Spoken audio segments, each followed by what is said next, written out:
According to a HUD report released in July of 2009, tonight over 664,000 Americans will spend their night homeless on the streets.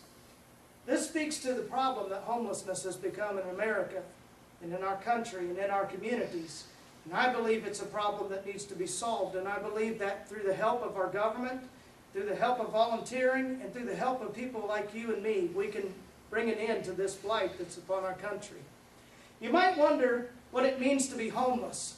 According to the Stuart B. McKinney Act of 1994, a person is considered homeless who lacks a fixed income, regular and adequate nighttime residence, and has a primary nighttime residency that is either a supervised publicly or privately operated shelter designed to provide temporary living accommodations, an institution that provides a temporary residence for individuals intended to be institutionalized, or a public or private place not designed for or ordinarily used as a regular sleeping accommodation for human beings. The term homeless individual does not include any individual imprisoned or otherwise detained pursuant to the act of Congress or state law. Now that's a mouthful to say that homeless people can be just about anyone. Homeless people don't necessarily have to be someone that you see out on the street. A homeless person can be just anyone in our communities. And oftentimes it's hard to identify the homeless.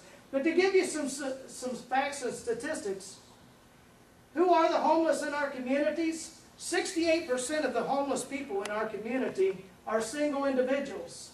32% are families with children.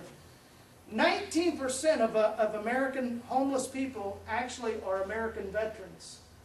2% of the homeless are children that are under 18 years of age and not accompanied by an adult. 40% of the homeless range between the ages of 31 to 50. Most have no high school diploma, but there are actually homeless people who have college degrees but can't find work and consequently end up homeless. What causes homelessness? Well, first of all, unaffordable housing causes homelessness. We all know the cost of housing is increasing. The average home in America costs around $160,000 a year. Couple that with the fact that the average income in America is around $35,000 a year, and you look at that, and it doesn't take long to figure out that unaffordable housing is a real problem and leads to the increase in homeless people. Increased unemployment. We all know in our government right now, in our country right now, there are many people that's laid off from work. Jobs are being lost every day, at least jobs that have the type of incomes that make housing affordable. And consequently, some of those on the lower end of the income spectrum are now finding themselves to be homeless people.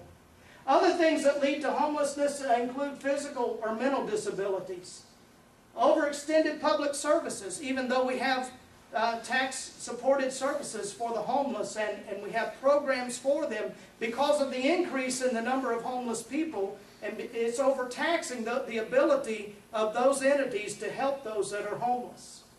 A lack of community involvement. I believe this is the place where you and I come in. The lack of compassion, the lack of reaching out to others has led to people feeling disconnected in society, feeling like they are no value to society, and therefore they tend to give up on trying to live productive and successful life and consequently find themselves homeless. These are just a few of the identity elements that has been studied out by the National Coalition for the Homeless on why people end up homeless. What's being done to help stop homelessness in America? Well, as I've already stated, there's many government agencies, both federal and state, that work to help to reach out to the homeless and to provide relief for them.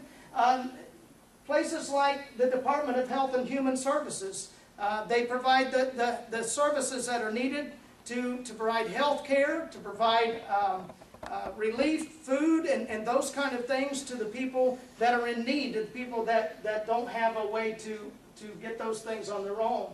The U.S. Department of Housing and Urban Development creates affordable housing, apartment buildings, condominiums, those type of things to reach out and to provide that affordable housing for people.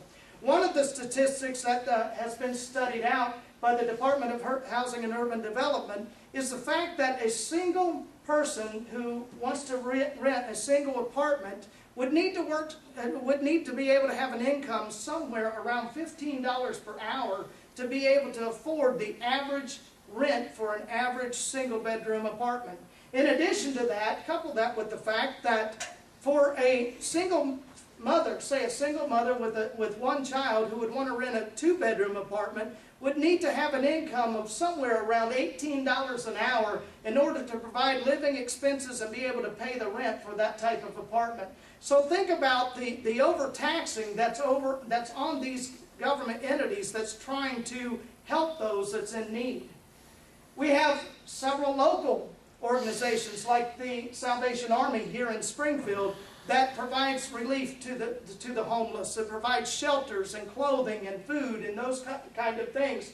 The Interfaith Hospitality Network is another entity that exists here in Springfield and actually in 140 other cities in the United States that provides shelter for homeless. Here in Springfield, the Interfaith Hospitality Network has a home specifically for homeless families. And so these are organizations that's here in town that rely strictly on donations and the help of people in the community to make their work possible to reach out to the homeless. And it gives an opportunity for you and I to become a part of the solution to homelessness in America. What can you do to make a difference for the homeless? Here's a few ideas. One, prepare a meal. Almost any of us can provide a meal for somebody. We eat every day for ourselves. And in America, most of us know that we tend to throw away at least one meal that somebody else could eat. Preparing a meal or reading a story to a child. Remember that 2% of America's homeless are children without any parents that find themselves homeless and alone on the streets. Some of those children, as many as 50,000 children in America are homeless with their families.